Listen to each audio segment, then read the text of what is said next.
Hey, Mama, you're listening to Lift the Shame. I'm Crystal Cargis, mom of five, registered dietitian, lactation consultant, and a mother in eating disorder recovery. This is a space for mothers who are still healing while raising their children. The mothers who want to break cycles, soften shame, and raise intuitive eaters while still learning how to care for the tender parts of themselves. Here, we talk about food, body image, motherhood, repair, and what it means to practice recovery in real life. You do not have to be fully healed to be a good mother, and you don't have to carry this alone. I'm so glad you're here.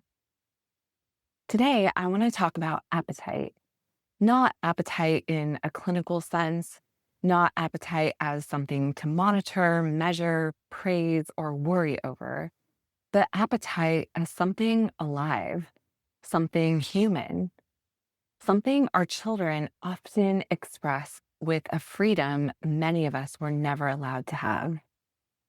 Maybe you have seen it in your own child, the way they ask for more without apology, the way they reach for the bread again, the way they enjoy dessert with their whole body, the way they say, I'm still hungry without shame, the way they can want something simply because it tastes good, the way they move on after eating without replaying the meal in their mind. And maybe if you are a mother in eating disorder recovery, their freedom with food brings up more than you expected. Maybe you look at your child's appetite and feel tenderness, maybe even joy, but maybe you also feel fear, a tightening, a question, a familiar old voice. Is this okay? Is it too much? Should I say something? Should I redirect? Should I slow this down? What if they do not learn balance? What if I'm being too permissive? What if I'm failing them? What if this becomes a problem? And then maybe almost immediately shame follows because we know better. We know children are allowed to be hungry. We know appetite is not a moral issue. We know food freedom matters. We know restriction can backfire. We know body trust is built through safety and attunement. We know our children deserve a peaceful relationship with food, and still their appetite can bring up fear in us. That is the hidden shame I want to name today. The shame of realizing that your child's hunger, desire, appetite, or enjoyment of food can touch something wounded inside of you. The shame of wondering, why does this scare me? The shame of thinking, I want my child to be free, but parts of me feel afraid of their freedom. Friend, if this is you, I want you to know you are not alone. You are not the only mother who has felt activated by a child asking for more. You're not the only mother who has felt fear rise when your child eats with pleasure, abundance, or ease. You're not the only mother who has wanted to support food freedom while feeling something inside you panic.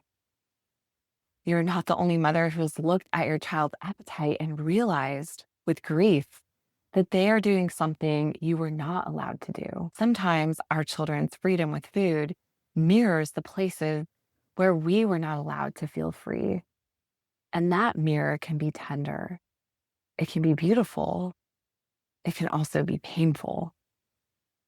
Because maybe your child's appetite is not only your child's appetite. Maybe it touches your own history.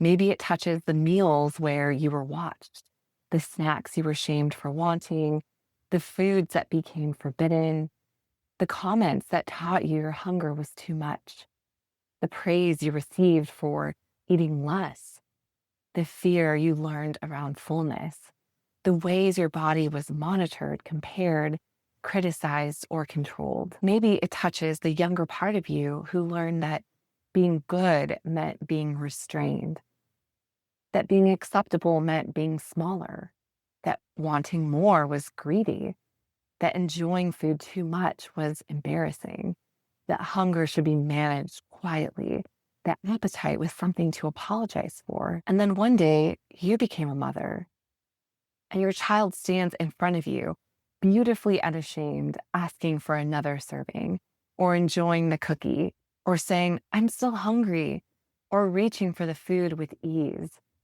And something in you aches because part of you loves their freedom and part of you doesn't know what to do with it.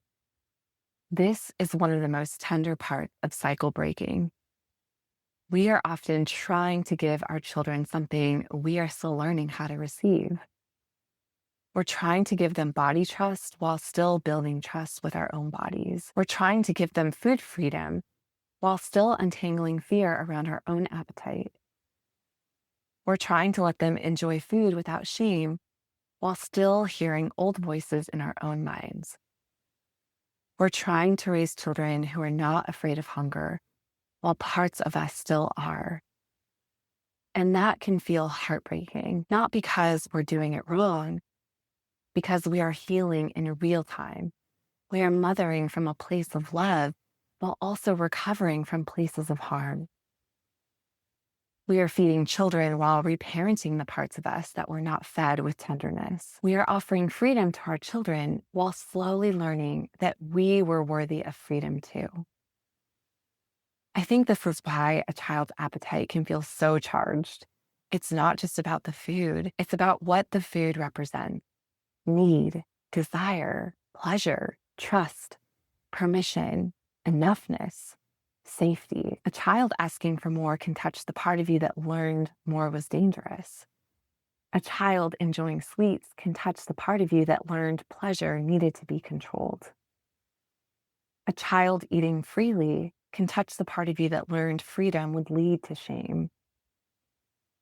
A child trusting their body can touch the part of you that still wonders if your body can be trusted. And when those places get touched, the eating disorder voice or the protective voice may rush in quickly. It may say, we need to manage this. We need to prevent something. We need to teach them control. We need to make sure this doesn't go too far. We need to intervene now. But what if your child's appetite is not the emergency? What if the emergency feeling belongs to an old wound? What if the fear is not proof that your child's eating is wrong? What if the fear is showing you where you still need care? Now, that doesn't mean we ignore feeding structure. Children do need rhythm. They need reliable meals and snacks. They need adults who can offer food with steadiness. They need boundaries that are kind and clear. They need support around variety, preferences, regulation, and family meals. Food freedom does not mean food chaos. But feeding from attunement is different from feeding from fear. A boundary rooted in care feels different from a rule rooted in panic. Saying, the kitchen is closed for now and we'll have breakfast again in the morning, can be a loving rhythm. Saying, you've had enough from a place of fear might carry a different message. Offering dessert with dinner can support neutrality, while withholding dessert because your child seemed too excited about it may come from an old story. Supporting a child's appetite doesn't mean we never guide. It means our guidance is not led by our wounds. And that's hard because sometimes the wound is loud. Sometimes the old voice sounds responsible. Sometimes fear disguises itself as wisdom. Sometimes control tells us it's protecting our children. And maybe underneath all of it is the deepest fear. What if I pass this on? What if my child struggles because I didn't do enough? What if I miss the signs? What if I'm too relaxed? What if I'm too controlling? What if every food decision matters more than I can bear? And friend, I want to say this gently. Your fear of passing this on shows how deeply you care. And fear doesn't need to be the only guide. Fear may alert us. Fear may ask us to pay attention. Fear may show us what matters. But fear does not get to become the parent. Love gets to lead. Attunement gets to lead. Repair gets to lead. Support gets to lead. Not perfection, not panic, not the eating disorder voice in a softer outfit. Love. And love might sound like I can let my child have an appetite. I can let my child enjoy food. I can let my child ask for more. I can notice my fear without making it my child's burden. I can offer structure without shame.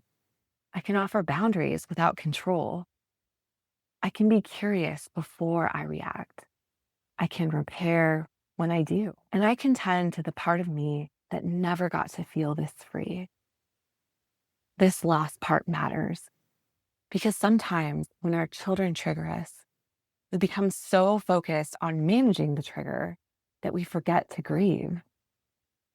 Maybe there's grief in watching your child enjoy the food you were taught to fear. Maybe there's grief in seeing how natural hunger can be before shame interrupts it. Maybe there's grief in realizing how young you were when food stopped feeling simple. Maybe there's grief in giving your child what you needed. And grief needs tenderness, not more self criticism, not I should be over this, not why can't I just be normal about food, but tenderness. Of course, this hurts. Of course, this feels complicated. Of course, my child's freedom touches the place where I did not feel free. Of course, I need support here. And maybe this is the invitation not to make your child's appetite smaller so your fear feels quieter, but to make room for your fear to be cared for so your child's appetite does not have to carry it. Because your child's hunger is not a problem. Your child's appetite is not a betrayal. Your child's pleasure in food is not something to fear. And your activation is not a sign that you are failing.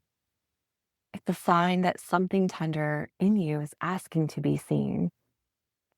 So today, I want to leave you with one small practice. The next time your child's appetite brings up fear, pause and ask, what am I afraid this means? Not as a way to judge yourself, as a way to get underneath the reaction. What am I afraid this means? Maybe you're afraid it means your child will be out of control. Maybe you're afraid it means you are doing something wrong. Maybe you're afraid it means their body will be judged. Maybe you're afraid it means they will suffer like you did. Maybe you are afraid it means you have failed to protect them. Once you name the fear, ask one more question. Is this about my child right now? Or is this touching an old story in me? That pause may not make the fear disappear, but it can create enough space to respond differently, to soften your face, to steady your voice, to offer a neutral response. To say, yes, you can have more, or that food will be available again tomorrow, or you can listen to your body, or I'm glad you told me you're still hungry. And later, when you're alone, maybe you place a hand on your heart and say to the younger part of you, I know this is hard to watch. I know no one made this feel safe for you. I know you're afraid, but we are learning another way. We can let our children be free, and we can learn to be free too. Friend, your child's appetite may teach you where your wounds still live. But those wounds are not proof that you are failing. They are invitations to care. You do not have to be fully healed to raise a child with more freedom. You don't have to feel perfectly peaceful around food to offer your child safety. You can be healing and mothering at the same time, and you do not have to do that alone. Thank you for being here with me today. If this conversation names something you've been carrying quietly, I'd love to invite you to lift the shame. My free monthly support group for mothers and moms to be in eating disorder recovery. It's a gentle space to be with other mothers who understand this overlap. Motherhood, recovery, food, body image, feeding triggers, appetite, and the fear of passing it on. You can find the link to join in the show notes. You don't have to carry this alone.